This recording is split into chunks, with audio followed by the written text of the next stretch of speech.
Constable GD Munir Ahmed, CRPF 41 battalion, Madhya Pradesh, Bhopal. मैं इस press conference में बताना चाहता हूँ, सबसे पहले तो मैं जो पहलगाम हमला हुआ उसकी मैं मजम्मत करता हूँ।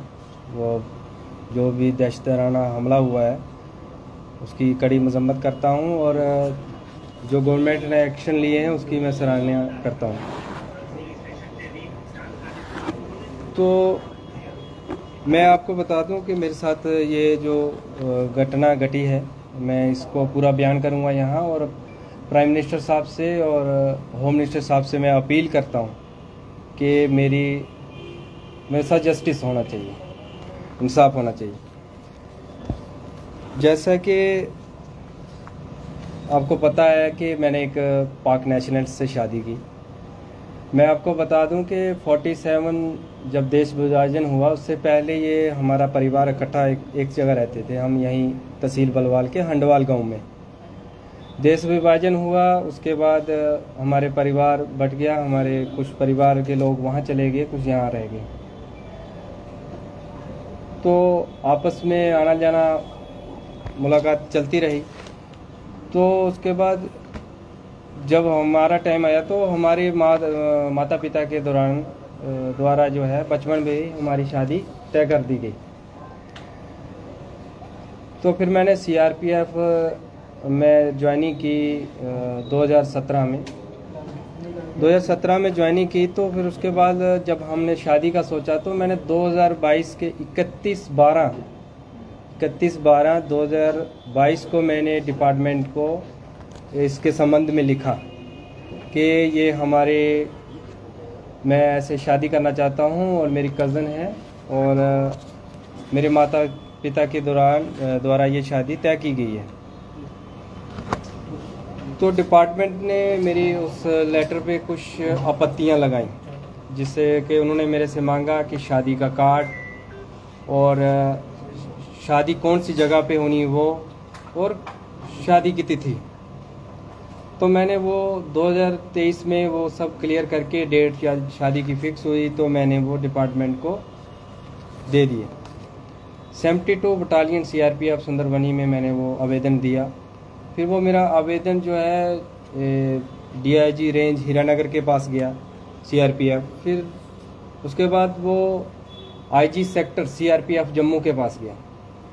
तो उन्होंने कुछ और डॉक्यूमेंट मांगे मेरे से, जैसे सरपंच की डिक्लेरेशन अपने गांव की कि मेरी ये पहली शादी है और हमारे पारिवारिक संबंध है, सरपंच से और डिस्ट्रिक्ट डेवलपमेंट काउंसलर से, और खुद मैंने एफिडेविट कोर्ट से, और मेरे माता पिता ने अलग अलग एफिडेविट उसके साथ लगा के IG सेक्टर जम्मू में मैंने जमा करवाया। फिर उसके ऊपर जो मेरा लेटर है वो SDG special DG CRPF JK zone के पास गया। फिर वहाँ से वो डायरेक्टरेट CRPF न्यू दिल्ली गया। वहाँ उस लेटर में कुछ समय लगा, 3-4-5 महीने का समय लगा। फिर उसके बाद 30/4/2024 को वहाँ से रिप्लाई आता है, ऑर्डर आता है कि हमने एजेंसियों के जो भी उनके संबंधित होंगे उनके द्वारा हमने उनकी सलाह ली कि इस केस को वेरीफाई किया। फिर उसमें उन्होंने बताया कि एक गवर्नमेंट सर्वेंट जो होता है 1964 के धारा 21(3) के तहत सरकारी कर्मचारी को अपनी, जब वो किसी विदेशी से शादी करता है तो उसको अपने विभाग को या सरकार को सूचित करना होता है, इंटीमेट करना होता है। तो इसमें साफ लिखा है कि पूरी जांच पड़ताल के बाद ये पाया गया कि प्रार्थी ने डिपार्टमेंट को सूचित कर दिया है। यह लिखा हुआ, मैंने मार्क भी किया हुआ। ये डायरेक्टेड DG CRPF दिल्ली का 30/4/2024 का लेटर है कि प्रार्थी ने सूचित कर दिया है। और नीचे ये मेंशन कर दिया कि इसमें NOC का कोई उल्लेख नहीं है, NOC का कोई प्रावधान नहीं है, सिर्फ सूचित करना होता है शादी के संबंध में। तो मैंने सूचित कर दिया, ये इसमें डायरेक्टेड के ऑर्डर में क्लियर है। फिर इसके बाद में मेरे फादर कैंसर से पीड़ित हैं, वो डिपार्टमेंट को पता है, डिपार्टमेंट के थ्रू उनका इलाज भी चला है। फिर उनकी तबीयत अचानक ख़राब हो जाती है, तो हम दोनों परिवारों ने डिसाइड किया कि हम मैरिज कर लेते हैं, वीज़े में अभी टाइम लगेगा, हम शादी कर लेते हैं। तो 24/5/2024 को हमने वीडियो कॉन्फ्रेंस पे शादी करने का निर्णय लिया। तो सब लोग इकट्ठे भी हुए, काजी वगैरह भी आए दोनों तरफ से। तो लाइव टेलीकास्ट पे हमारी शादी हुई। शादी के संबंध में मैंने शादी की तस्वीरें अपने विभाग को दी। उसके अलावा शादी का ये ऑनलाइन वेडिंग का कार्ड और जो भी मैरिज के संबंध में जितने भी डॉक्यूमेंट्स थे, मैरिज सर्टिफिकेट, ये मैंने सब अपनी 72 बटालियन के ज़रिए जमा करवाए। फिर उसके बाद मेरी वाइफ ने वीज़ा अप्लाई किया। तो 28 फरवरी 2025 को मेरी वाइफ को वीज़ा मिल गया था। वो विज़िट वीज़े पे 15 दिन के विज़िट वीज़े पे भारत आई। आने के बाद हमने 1 तारीख को 28 की रात में वो घर पहुंची। एक को हमने सुबह FRO जम्मू में अपनी जो रिपोर्ट करनी होती है, कोई फॉरेनर जब आता है तो FRO में रिपोर्ट करना होता है, तो हमने वो प्रॉपर वहाँ पे रिपोर्ट किया। तो एज ए वाइफ उसको साथ रहने के लिए लॉन्ग टर्म वीज़े की ज़रूरत थी, LTV। तो गवर्नमेंट की गाइडलाइन है कि जब कोई भी महिला या जब किसी भारतीय से शादी करती है तो वो उस कैटेगरी में फॉलो करती है। तो हमने 4 मार्च को ही LTV अप्लाई कर दिया, long term visa. Long term visa apply किया तो 13 मार्च तक उसकी पूरी प्रक्रिया चली। उसमें वेरिफिकेशन हुई CID पुलिस की। फिर उसके बाद 13 मार्च को वो इंटरव्यू हुआ, FRO जम्मू का इंटरव्यू हुआ हमारा। इंटरव्यू होने के बाद ये देखो 13 मार्च 2025 6:02 PM पे ये जो मेल हमें मिली कि आपका जो लॉन्ग टर्म रिक्वेस्ट है, ये नंबर है, has been referred to higher authority for approval. ये MHA को भेज दी गई 13 मार्च को। 14 को हमारा वीज़ा एक्सपायर होना था, तो हम LTV कैटेगरी में आ गए, हमें LTV में स्टे हो गया। उसके बाद हम LTV में रहते रहे। तो अचानक ये पहलगाम का इंसिडेंट हुआ, सरकार ने कुछ निर्णय लिए उस पर। हमें भी उस चीज़ का बहुत दुख है, मजम्मत करते हैं, हम उसके सख्त खिलाफ हैं। सरकार ने जो कठोर फैसले लिए हैं हम उसका समर्थन करते हैं। फिर अचानक से मुझे एक एग्जिट परमिट की मेल आती है, एग्जिट परमिट की एक मेल आती है। तो उसमें लिखा होता है कि आपको जो भारत से जाना पड़ेगा, आपका एग्जिट परमिट ग्रांट हो गया। तो मैंने जब बात की तो उन्होंने बताया नहीं आप LTV में हैं। कुछ देर के बाद हमें एक मेल और आती है, ये 26 अप्रैल 2025 को 4:42 पे आती है, मेल आती है।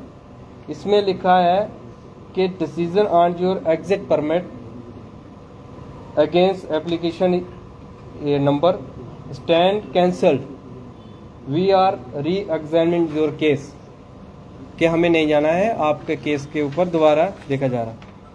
और गवर्नमेंट ऑफ इंडिया का जो नोटिस आया, जो ऑर्डर आया था, जो ये वीज़े रिवोक का, वो ये है, उसमें क्लियर लिखा है गवर्नमेंट ने, ये सीरियल नंबर 16 वीज़े हैं। उसमें LTV एक ऐसा मात्र वीज़ा है जिसके ऊपर ये कोई भी डेडलाइन लागू नहीं होती। एग्जिट परमिट जो है, एग्जिट वीज़ा, ये सभी हैं, LTV वैलिड है। Issue of new visa allowed, new वीज़े जो मिलेंगे वो सिर्फ LTV को ही मिलेंगे।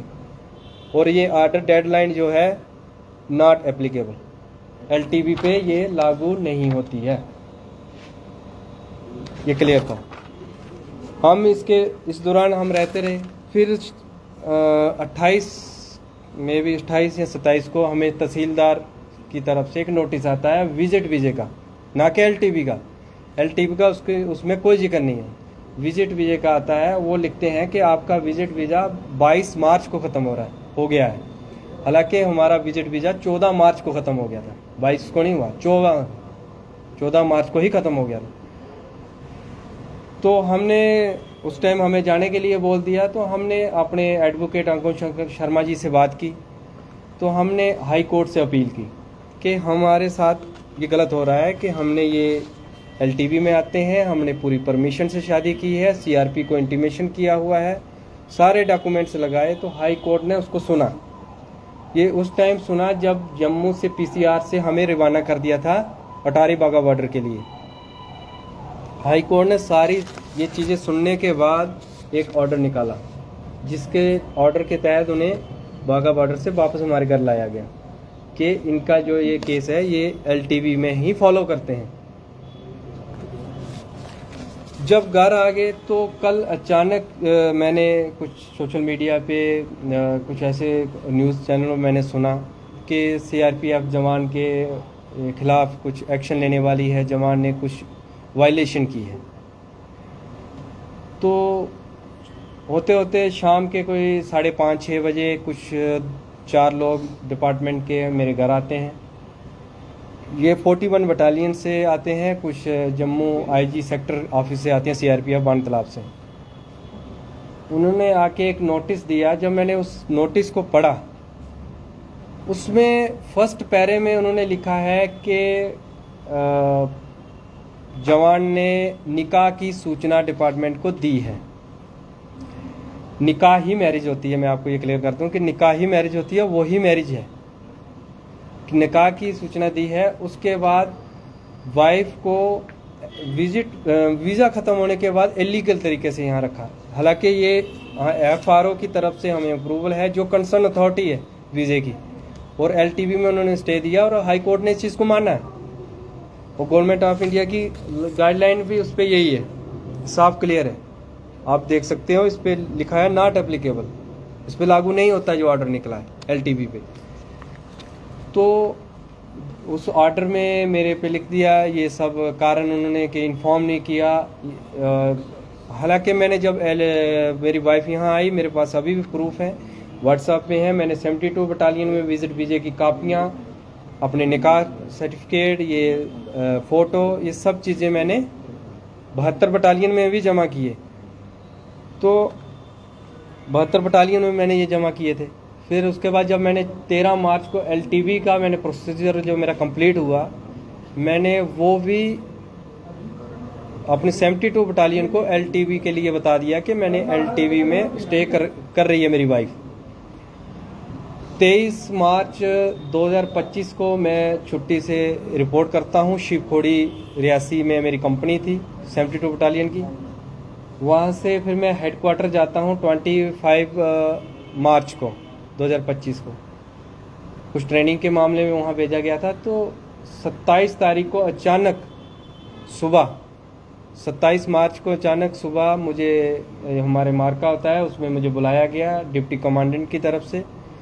तो मुझे बोला गया कि आपको ट्रांसफ़र कर दिया गया है 41 बटालियन भोपाल मध्य प्रदेश में, तो आपको वहाँ पे रिपोर्ट करना।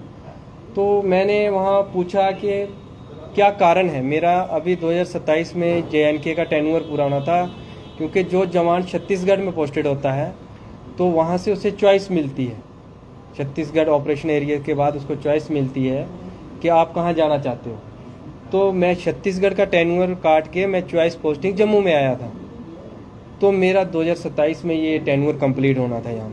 तो मुझे अचानक कर दिया। मैंने कहा कि मैं DG साहब का इंटरव्यू लेना चाहता हूँ कि ऐसे मुझे अचानक क्यों ट्रांसफ़र किया जा रहा है। तो उन्होंने कहा कि नहीं, आपको अभी हमने आपका मूवमेंट ऑर्डर निकाल दिया है, आप चले जाइए, आप 41 में रिपोर्ट करिए, वहाँ से आप इंटरव्यू लीजिए।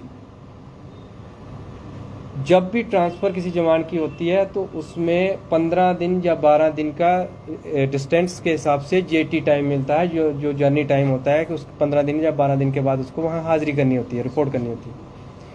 मेरे उस ऑर्डर के नीचे लिख दिया JT नॉट परमिटेड, कि इसको JT नहीं दी जाएगी ना।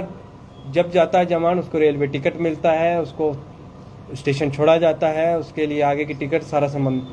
मेरे साथ ऐसा बिल्कुल नहीं हुआ। लेकिन फिर भी मैंने आदेश का पालन करते हुए मैंने मूवमेंट ऑर्डर लिया, मुझे गेट से बाहर कर दिया। मैं यहाँ से निकला, मैं ठीक बराबर 29 तारीख को मॉर्निंग में 41 बटालियन भोपाल पहुँच गया। मैंने वहाँ जाके रिपोर्ट की।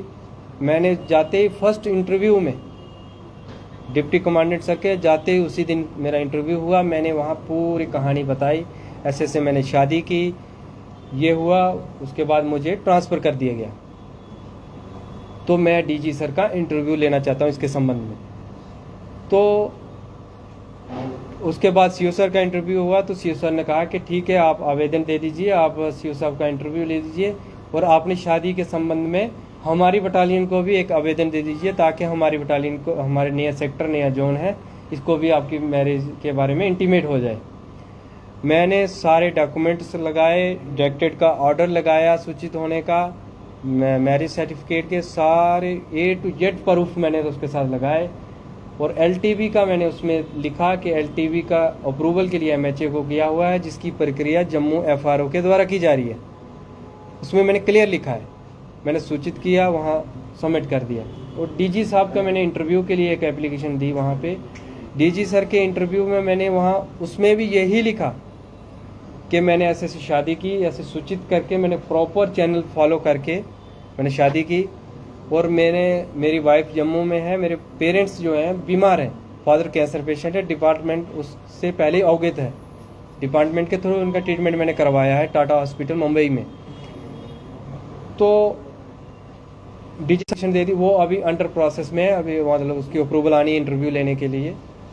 तो उस दौरान ये इंसिडेंट हुआ, गवर्नमेंट ने कुछ गाइडलाइन निकाली, तो मैं 6 दिन के लिए छुट्टी मैं घर आ गया। इसके संबंध में मैं घर पहुंचा, उसी दिन ये नोटिस 12 से हुआ हमारे साथ। हाई कोर्ट से अपील की, हाई कोर्ट ने हमारी बात को सुना, हमें रिलीफ दिया। तो फिर ये अचानक से 41 बटालियन की कमांडेंट सर की तरफ से ये लेटर कल मुझे रिसीव हुआ।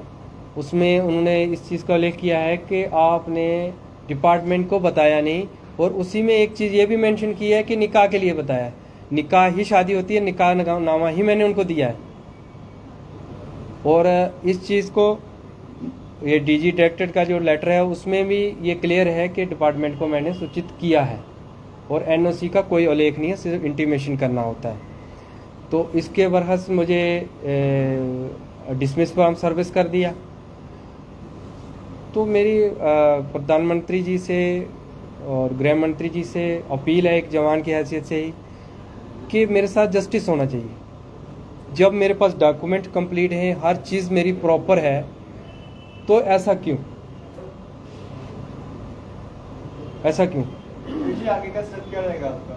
मैं न्यायालय जाऊंगा, मैं हाई कोर्ट जाऊंगा। इसके संबंध में मैंने दे दिए हैं डॉक्यूमेंटेशन इसके बारे में कि ये कोर्ट देखेगा इसमें कि क्या मेरे डॉक्यूमेंट सही हैं, क्या गलत हैं, इस चीज़ जस्टिफाई होंगे। आपका कहने का मतलब है कि आपकी डॉक्यूमेंटेशंस क्लियर थे, जी, लेकिन आपके साथ नाइंसाफी की गई है। जी, आप ये कहना चाहते हैं? जी। तो जिस तरह से लॉन्ग टर्म जो वीजा अप्लाई किया था उसका अप्रूवल अभी तक नहीं आया था। नहीं, उसका जो प्रोसेस, जो उसका प्रोसीजर है पूरा, वो आप जब किसी विजिट वीज़े पे आते हैं तो आपको इन टाइम में उसको अप्लाई करना है, और उसका फाइनल स्टेप होता है इंटरव्यू। वेरिफिकेशन होने के बाद इंटरव्यू, और इंटरव्यू के बाद अप्रूवल के लिए भेज दिया जाता है। तो अप्रूवल में उसमें टाइम लगता है। लेकिन जब तक अप्रूवल नहीं आता तो क्या आपको राइट है कि यहाँ पर जी, स्टे जी, कर सकें? जी, जी, उसकी गाइडलाइन में है। LTV की जो गाइडलाइन है वो कोर्ट ने भी पढ़ी है, और जो आपने देखा होगा कि मैक्सिमम लोग जो अप्लाई किए हुए हैं, मतलब प्रोसेस में, तो वो ये जो कंसर्न अथॉरिटी होती हैं ये पहले इन्फॉर्म कर देती हैं कि आप स्टे कर सकते हैं। इलीगल तरीके से आप ही बताओ कि कैसे रह सकता है इंसान, जब सब कुछ ऑन रिकॉर्ड है, जब आ रहे हैं तो कोई रह सकता है? ये बात है। तो आपको सर्विस से जो है डिसमिस कर दिया गया है, जी। तो इसके लिए आप क्या अपील करना चाहते हैं? नहीं, मैं प्राइम मिनिस्टर साहब से, होम मिनिस्टर साहब से, और जो भी संबंधित इसके मेरे अधिकारी हैं, मैं उनसे अपील करना चाहता हूं कि जब मैंने प्रॉपर 2022 से ही मैं इसके संबंध में मैं सूचना दे रहा हूं, और शादी से पहले भी मैंने सूचना दी, और शादी के बाद मैंने तमाम डॉक्यूमेंट्स मैंने डिपार्टमेंट को दी, तस्वीरें दी ऑनलाइन निकाह की, मैरिज सर्टिफिकेट दिया। और जो 41 बटालियन जो मेरे डिसमिस ऑर्डर निकाल रही है, उनके कार्यालय में मैंने पूरे विवरण से लिखा है कि मैंने 72 बटालियन में कौन सी डेट को कौन सा आवेदन दिया है, और उन आवेदनों की कापियां भी साथ में लगाई। सुनील जी, कारण क्या बताया गया आपको डिस्कस करने का? कारण उसमें यही लिखा गया है कि इन्फॉर्म नहीं किया, और उसी में ये भी लिखा गया है कि निकाह के लिए इन्फॉर्म किया है, निकाह किया है। शादी के लिए इन्फॉर्म पहले पैरे में लिखा है कि इन्होंने शादी के लिए इन्फॉर्म किया है, दूसरे में लिख दिया है कि हमें इन्फॉर्म नहीं किया। तो जो कारण बताया गया कि